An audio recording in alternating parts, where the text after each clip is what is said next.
Hey guys, welcome back. I hope you are having an amazing day. Let's get right into the stories. The first one is a pro-revenge story. I used to work for a tech firm that supplied specialized equipment for industrial automation. For privacy reasons, I can't go into the nitty-gritty details of what these machines did. During those years, I got to know many clients who needed these units installed and maintained. One such customer was a guy we'll call Brad. After leaving the company for another gig, Brad somehow managed to keep my contact details. One sunny afternoon in 2021, Brad called me up saying they needed a new unit installed and another one required maintenance. He asked if I was available to handle it. I let him know I no longer worked there but could pass him the contact info of someone who could help. That's when Brad made me an offer. He'd pay double my old rate if I came in over the weekend to do the installation myself. Apparently, the company had jacked up their rates and Brad's firm couldn't afford it. He also mentioned that the instructions they provided were unclear, leaving his engineers stumped. After some pleading from Brad, I reluctantly agreed.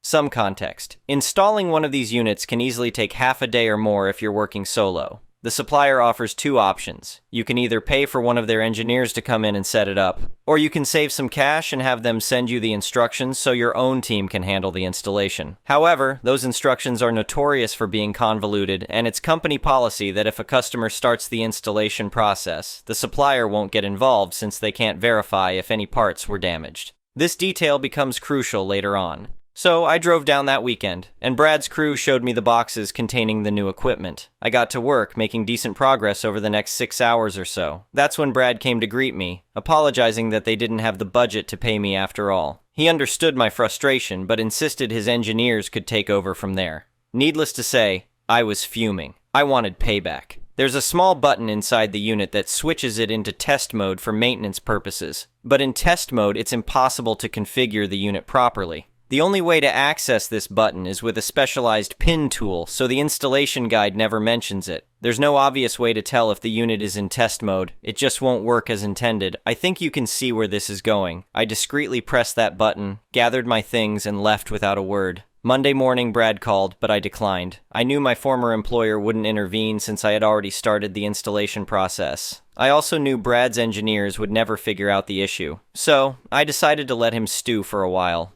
A few days later, after numerous missed calls, I finally picked up. Brad was livid, demanding to know where I'd been and why I hadn't answered his calls. He ranted about how they couldn't get the machine configured and needed my help urgently. I calmly replied, "Why is this my problem? You refused to pay me." He apologized profusely, promising we could work something out if I came in as soon as possible. I stated bluntly, "Oh no, you're going to pay me £7,000 up front before I lift a finger." I had never felt such power before. Brad screamed at me for a bit before hanging up. The next day, he called back, his tone utterly defeated. After apologizing for his outburst, he asked if I could come and fix the issue, promising to pay me. When I insisted on payment up front, he tried to argue, but I stood my ground. Eventually, after some back and forth, he relented and the money hit my account. The following day, I headed over to Brad's place. The look of utter confusion on his face when I whipped out that pin tool and switched the unit out of test mode was priceless, but even more delightful was his reaction as I packed up my tools and left after just 20 minutes of reconfiguring the machine. Easiest £7,000 I ever made. Don't try to pull a fast one on a professional problem solver. The next one is an entitled People story. I've lived in my house for over 20 years and absolutely love it. The property is pretty big with a nice-sized yard and a row of tall, mature trees lining the back fence. Those trees have been there since before I moved in and provide great privacy from the neighbor behind us. About a year ago, that neighbor house was sold and a woman named Karen moved in. I went over to introduce myself and welcome her to the neighborhood.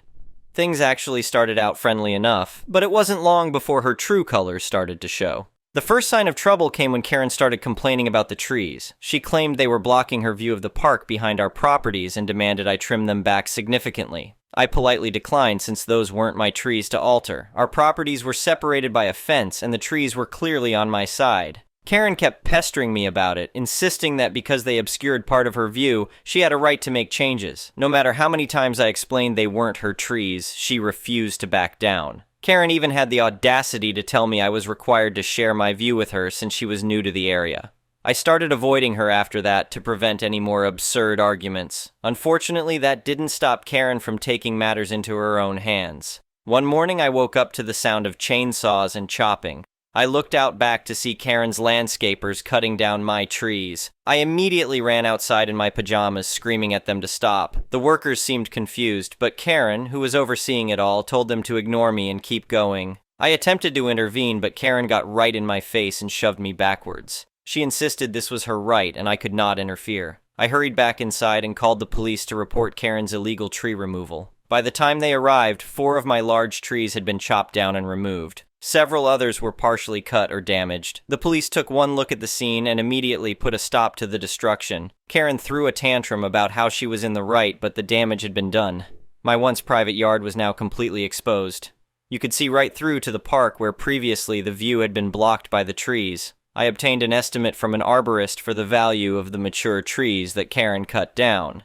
Each one was worth thousands of dollars given their age, health, and size. Replacing them with similar trees would cost a small fortune.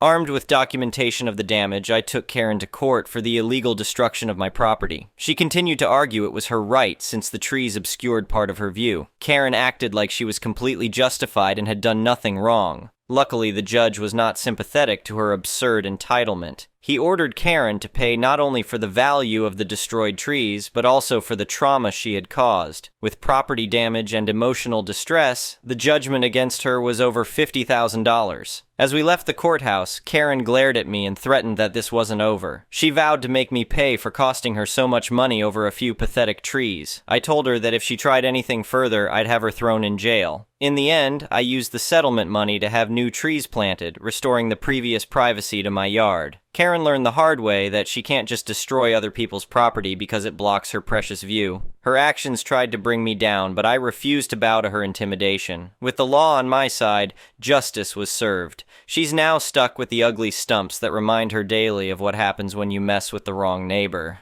The next one is a petty revenge story. A kid that picked on me in primary school ended up emigrating when his dad got a job in Papua New Guinea. I suppose we were maybe 7 or 8, so I'd had to put up with him for at least 2 years when he left. I had no idea why he took a dislike to me, and we did have friends in common, but the little ducker would call consistently me Blackian and get in my face, make me feel like crap. A bizarre 6-year-old's attempt at being racist, as I'm maybe a third Indian and the rest white, and to most people look Italian, but I guess logic doesn't come into it. I found it really upsetting, but was completely unequipped to do anything about it. Some kids are really quick and aggressive. I was a bit gentler. My heart would sink every time I saw him, as I knew he'd have something mean to say.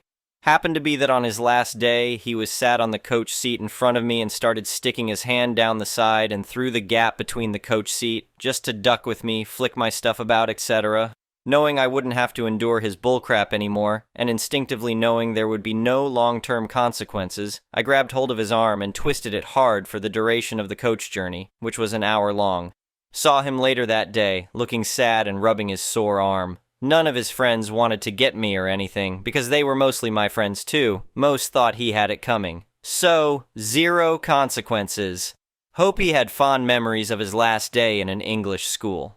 The next one is a malicious compliance story. Some context: I work as a manager in a call center. I am nowhere near the phones and generally do not interact with customers. Rather, I am a knowledge repository for my staff and handle communication between our team and the client company which we provide support for. We are a technical support team, not a sales or order support, and the devices which we support are very complex consumer electronics. Most of our support time goes to professional installers, and we rarely speak to customers firsthand. In short, my job is to know our policies like the back of my hand, and to know the products we support better than anyone except the designers that engineered them. A secondary part of my job is to coordinate our online chat team, which is generally pretty hands-off other than right as the shift ends, when I generally jump in to monitor any active chats and make sure they close up quickly. I don't want to keep my guys here any longer than necessary. They like it better, and it cuts down on overtime hours for the entire line of business by a lot. This means I generally rack up 15 to 20 minutes of overtime a day, though some days it can be as little as 0 and others as much as an hour. My direct boss knows all about this and is generally all for it. One day, however, the guy who was in charge of all the support teams, we work with many brands, sent out a memo that management should never be getting overtime. I brought this up with my boss, as this would seriously impact my team, who arranged a meeting with the big boss. Big Boss proceeds to tell my boss that no, I cannot rack up any overtime hours. Fine, I get out at a reasonable time every day. I have zero issue with this. So the next Monday, I log out right when my shift ends. Turns out 3 of my guys were there for an extra hour with last-minute chats. Tuesday, nearly the same story. This continues all through the week. We are bleeding overtime hours for support staff, with most of my team getting nearly an hour of OT per day. This goes on for a pay period when Big Boss comes back and tells us we were told to reduce OT hours and that we had somehow racked up even more than we had before. My boss backed me up and told the Big Boss that no, we were told to reduce management OT hours and that I had indeed not racked up any overtime. Big Boss asks why OT hours increased, and I mentioned I stayed to make sure my team had support they needed to get out as early as possible. Big Boss goes, well, that makes sense, keep doing that, but add any overtime to your Friday lunch so you don't rack up overtime. I explain that I can do this, but will still probably get a bit of OT on Fridays since the end of the shift is obviously after lunch. Again, cool. Long lunches are nice. This works well for a few weeks. I am making sure I zero out my OT. But I knew it was only a matter of time before they regretted doing any of this. We were approaching the busy season and getting more and more long chats and calls. I made sure to get Big Boss to email and CC me and my boss this instruction directly. Sure enough, a few weeks later Monday, I'm there for a whopping hour and 30 minutes trying to get one guy out the door. Tuesday for an hour, Wednesday for an hour 15, and to top it off, 2 whole hours on Thursday.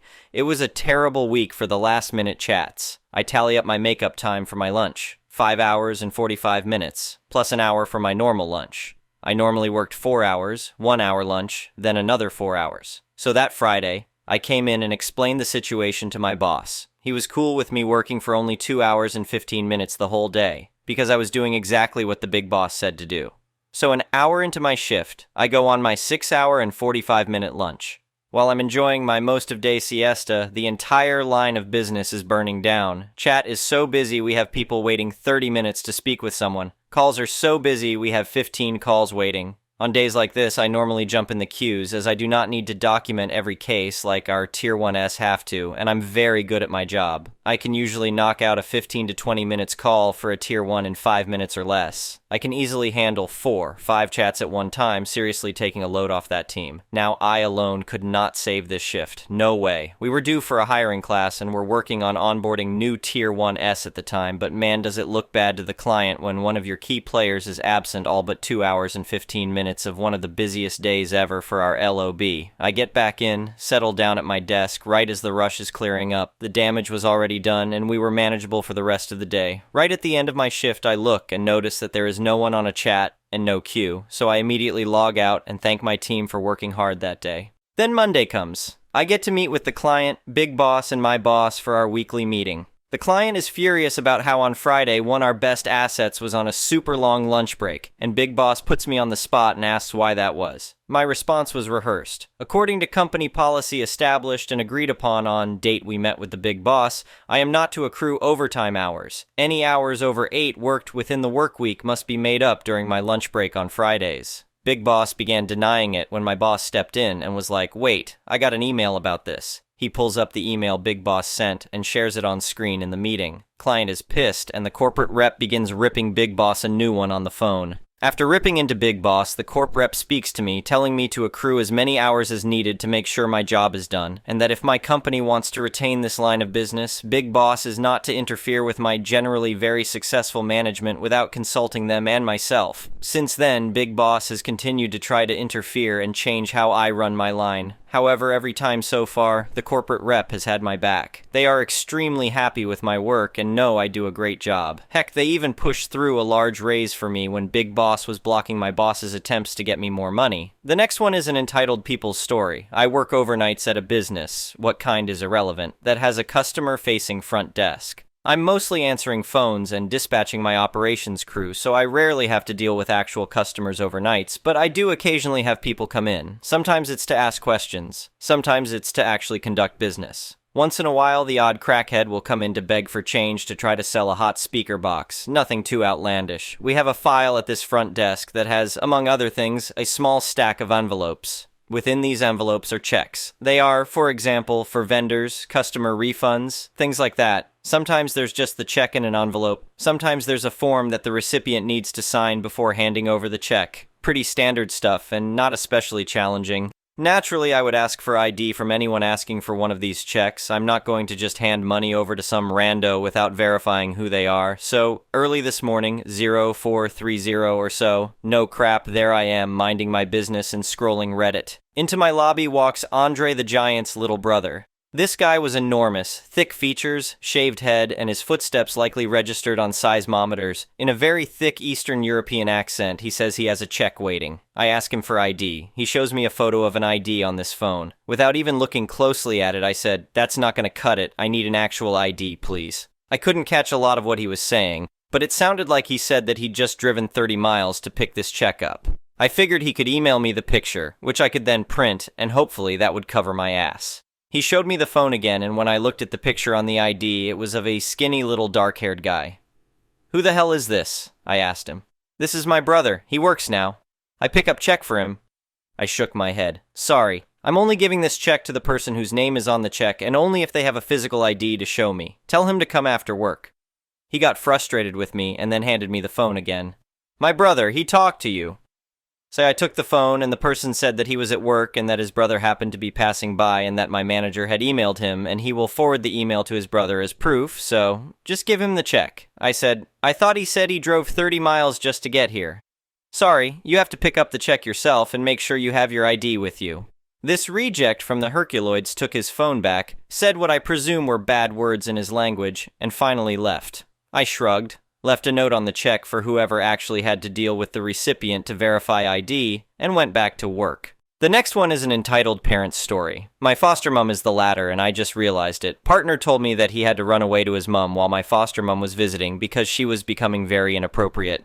Could be a cultural thing, whereas most Asians can be very friendly, but not most elders. I was heavily pregnant with his kid and had to move across the continent to give this little baby a good start in life. She insisted in coming with to see how my partner and his parents were living. Don't know why and can't still make sense why. She met my partner many times before and most times he refused to meet her again. I respected that, but he never told me why. Anyway, we got to his mom's house and the first thing she did was to comment on how small the house was. We come from middle class and SEA, and that is nothing compared to here. How everything was so homely and humble. The duck? With mannerism of a billionaire looking down on people. The pick-me part was, I never picked up any of it. She asked if we'd stay in the same room, if he wasn't going to be near her. She went to hug him right away when she saw him waiting for Hashmi at the airport. She wanted to sit in front with him just because she's the mum. Got upset and jealous when he got me food first and not for her. I was pregnant with his kid. Then she went around trash talking about me to him and his mother while praising herself for being the savior. Tried kissing his mother's ass like a teenage girl trying to get the approval of the mother of the boyfriend. Even on her Facebook, the things my partner got for me while we were dating, she posted them as if he had gotten them for her. Chocolates, a teddy bear, etc. I realize now she's been living through me and would get upset when I refused to share any gifts my partner had gotten me. My mother-in-law was very disgusted. After my foster mom left, she expressed in a very strong, explicit way that she does not want her there again. She said, and I quote, "That woman isn't a mother. She'll never be a mother. She can't be a mother." I never saw it until then. Someone had described these boy mums, and I realized that I had one, except the mum wanted the boys I was with. The mum wanted my partner, despite me being heavily pregnant. Ew. Thank you for watching. I would really appreciate it if you could like the video and subscribe to our channel if you haven't already. We'll see you again tomorrow.